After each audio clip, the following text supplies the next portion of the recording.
एक राजा की तीन बातें। एक राजा की तीन बातें अगर गांठ में बांध ली मित्रों, तो इस जीवन में कोई भी दिक्कत, कोई भी परेशानी, कोई भी कठिनाई का सामना झेलना नहीं पड़ेगा। 101% वादे के साथ में हम बता रहे हैं। एक राजा के तीन प्रश्न, यानी तीन सीखें, राजा की तीन सीखें अगर अपनी दिमाग में गांठ बांध ली, जिस व्यक्ति ने जीवन में कभी धोखा नहीं खा सकता, जीवन सफल हो जाएगा उस व्यक्ति का। मित्रों, आज कहानी बहुत ही शिक्षाप्रद एवं मोटिवेशनल कहानी है, शिक्षा से परिपूर्ण कहानी है। ये कहानी वो सीख देकर के जाएगी कि जीवन सुधर जाएगा, जीवन में खुशियां ही खुशियां बरसने लगेंगी मित्रों। तो मित्रों, यह कहानी बहुत ही सुंदर है। ध्यान से कहानी को शुरू से अंत तक सुनते रहें, तभी ये कहानी आपके समझ में आएगी। सब जितने भी हमारे दर्शक लोग हैं, स्वयं इस कहानी को सुनें, अपने बच्चों को सुनाएं, घर परिवार को सुनाएं, जिससे आगे आने वाली पीढ़ी में बहुत बड़ा सुधार आएगा, बच्चों का जीवन उज्जवल हो जाएगा। ये वो कहानी है मित्रों। कहानी शुरू करने से पहले आप लोगों से एक क्षमा याचना रिक्वेस्ट करना चाहूँगा। अगर आप हमारे चैनल पर नए दर्शक मेहमान बन करके आए हैं तो कृपया हमारे चैनल को सब्सक्राइब कर लें और साथ में बेल आइकन को अवश्य दबा लें, जिससे हमारी हर वीडियो का नोटिफिकेशन सबसे पहले आपको मिल सके। मित्रों, हमें उम्मीद नहीं बल्कि पूर्ण विश्वास है आप हमारे चैनल को सब्सक्राइब अवश्य करेंगे, क्योंकि आपका एक सब्सक्राइब हमारे लिए बहुत महत्वपूर्ण है। आइए अधिक विलंब न करते हुए सीधे कहानी की तरफ लेकर के चलेंगे। मित्रों, बहुत समय पहले की बात है। सुदूर दक्षिण में किसी प्रतापी राजा का राज्य था। राजा के 3 पुत्र थे। एक दिन राजा के मन में आया कि पुत्रों को कुछ ऐसी शिक्षा दी जाए कि समय आने पर वो राजकाज संभाल सकें।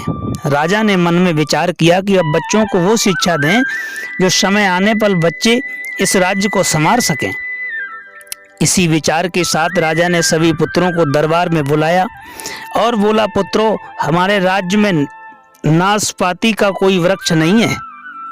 मैं चाहता हूँ तुम सब 4 महीने के लिए अंतराल पर इस वृक्ष की तलाश में जाओ और पता लगाओ कि वो कैसा होता है।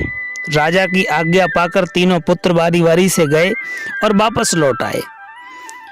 सभी पुत्रों के लौट आने पर राजा ने पुनः सभी को दरबार में बुलाया और उस पेड़ के बारे में बताने को कहा।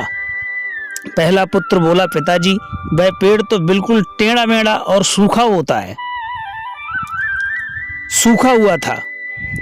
नहीं, वो तो बिल्कुल हरा भरा था, लेकिन शायद उसमें कुछ कमी थी, क्योंकि उस पर एक भी फल नहीं लगा था। दूसरे पुत्र ने पहले को बीच में ही रोकते हुए कहा कि वो वृक्ष था लेकिन हरा भरा था, उसमें कोई फल नहीं लगा हुआ था। फिर तीसरा पुत्र बोला, भैया, लगता है आप भी कोई गलत पेड़ देख आए हैं, क्योंकि मैंने सचमुच नाशपाती का पेड़ देखा है। वो बहुत ही शानदार था और फलों से लदा पड़ा था। और तीनों पुत्र अपनी अपनी बात को लेकर आपस में विवाद करने लगे कि तभी राजा अपने सिंहासन से उठे और बोले, पुत्रों, तुम्हें आपस में बहस करने की कोई आवश्यकता नहीं है। दरअसल तुम तीनों ही वृक्ष का सही वर्णन कर रहे हो। मैंने जानबूझकर तुम्हें अलग अलग मौसम में वृक्ष खोजने भेजा था और तुमने जो देखा वो उस मौसम के अनुसार था। मैं चाहता हूँ कि इस अनुभव के आधार पर तुम 3 बातों को गांठ बांध लो। तुम तीनों हमारी 3 बातों को गांठ में बांध लो। पहली, किसी चीज के बारे में सही और पूर्ण जानकारी चाहिए तो तुम्हें लंबे समय तक देखना परखना चाहिए।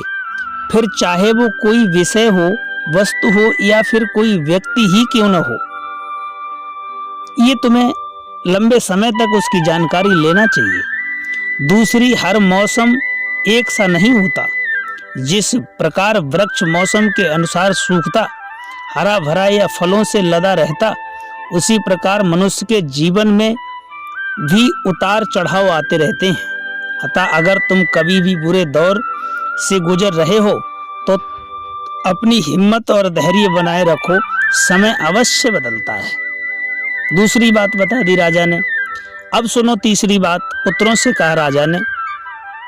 और तीसरी बात, अपनी बात को ही सही मानकर उस पर अड़े मत रहो। अपना दिमाग खोलो और दूसरों के विचारों को भी जानो कि दूसरों के विचार क्या हैं। यह संसार ज्ञान से भरा पड़ा है।